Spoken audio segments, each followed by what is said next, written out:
good girl syndrome isn't a medical term. It's a product of popular culture that you're likely to see on social media.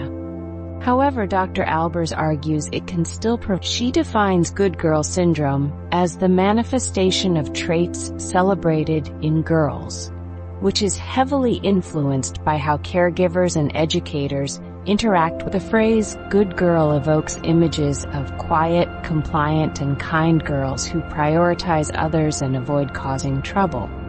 It stems from society's stereotyped expectations of women and their roles, Dr. Albers explains.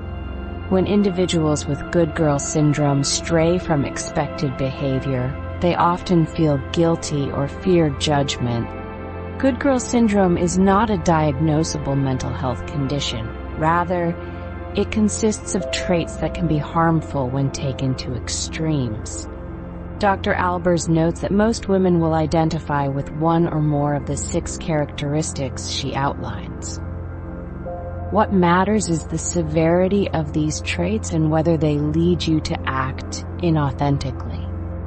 If the pressure to be a good girl is affecting your mental health or your happiness in daily life and relationships, it may be time to see a therapist. Here are the 6 traits associated with good girl syndrome. Let's explore them. Number 1, perfectionism. Striving to meet everyone's expectations is impossible, yet many of us attempt it. While perfectionism can be beneficial, fostering self-discipline and high standards, it becomes problematic when self-worth is tied to accomplishments or external perceptions. Striving for perfection may be a way to shield yourself from criticism. Women with good girl syndrome are sensitive to others' feedback, Dr. Albers states. This leads to a vicious cycle. Good girl syndrome contributes to mental health issues, which in turn worsen good girl syndrome. Number 2, people-pleasing. People-pleasing is a prevalent aspect of good girl syndrome. Dr. Albers explains that people-pleasers excel at anticipating others' needs, deriving feelings of safety and self-worth from meeting them. This dynamic often leads to silence in the face of mistreatment or personal desires, forcing conformity. Feeling valuable only when useful to others is detrimental, particularly for those with good girl syndrome. They focus on fulfilling expansive and unrealistic needs, such as being the ideal partner, perfect parent, and best friend, while neglecting their own needs to avoid inconveniencing others. Number 3, putting other people first. The term self-abnegation refers to sacrificing your identity for others, and individuals with good girl syndrome often excel at this. You might have given up a beloved job to raise your children due to your partner's unwillingness to compromise.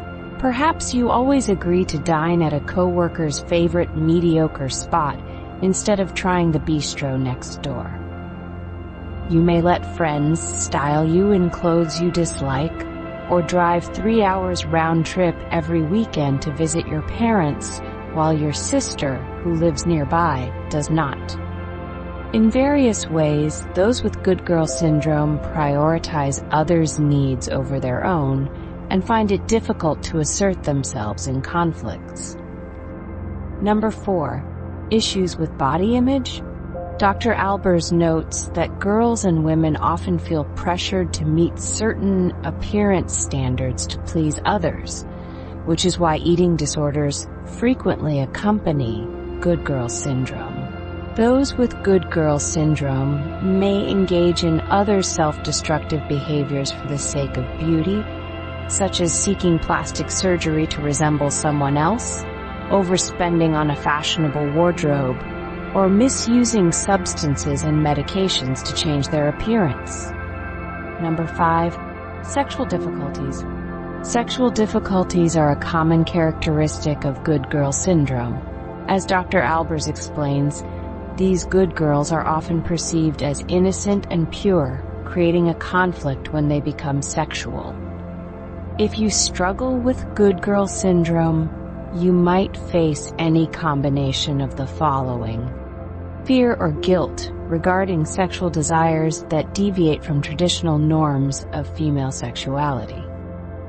Difficulty understanding your own sexual needs as you focus primarily on your partner's pleasure. Self-consciousness that hinders your ability to engage with a sexual partner. Pressure to consent to sex or sexual acts that make you uncomfortable. Challenges in recognizing or addressing relationship red flags, which can extend to issues of sexual abuse or intimate partner violence. Number 6, a history of trauma. Dr. Albers notes that individuals with severe good girl syndrome often have a history of childhood trauma. Behaviors like people-pleasing and perfectionism can stem from hypervigilance, a state of chronic alertness linked to mental health issues such as post-traumatic stress disorder, PTSD, and anxiety. This hypervigilance is a biological adaptation aimed at protecting individuals from past harm, but it can create significant stress on both the body and mind. Hypervigilance is common among those with good girl syndrome. For instance, someone raised in a physically abusive environment may become quiet, submissive, and self-abnegating to remain safe. They might strive for perfection to avoid conflict and learn to excuse their abuser's behavior while suppressing their own emotions. Consequently, the survival behaviors that help them in an abusive situation can hinder their ability to form an identity and build healthy relationships. How to overcome good girl syndrome. If you recognize yourself or someone you care about in this description, what can you do? Gender roles are deeply ingrained, but according to Dr. Albers, seeking counseling is a great first step. In therapy, we often use exposure therapy, she explains. We start small, learning to express feelings and confront others. While this process can be daunting, Dr. Albers reassures that it doesn't require drastic measures. We ease into it, she says. For example, you might practice telling a friend when they've hurt your feelings, exploring the experience of being genuine. However, this journey requires time. The roots are complex and deep, Dr. Albers notes. Undoing them takes patience, as these behaviors are often so ingrained that people don't even recognize them. Number 1, identifying and validating feelings. In therapy, a key focus will be on identifying and validating your feelings. Those with good girl syndrome often appear happy while harboring anger, rage, and resentment, negative emotions that society teaches women to suppress. Dr. Albers clarifies, acknowledging these feelings and accepting their validity is crucial. Number 2, learning to set boundaries. From there, a counselor will help you act on those feelings and practice setting boundaries.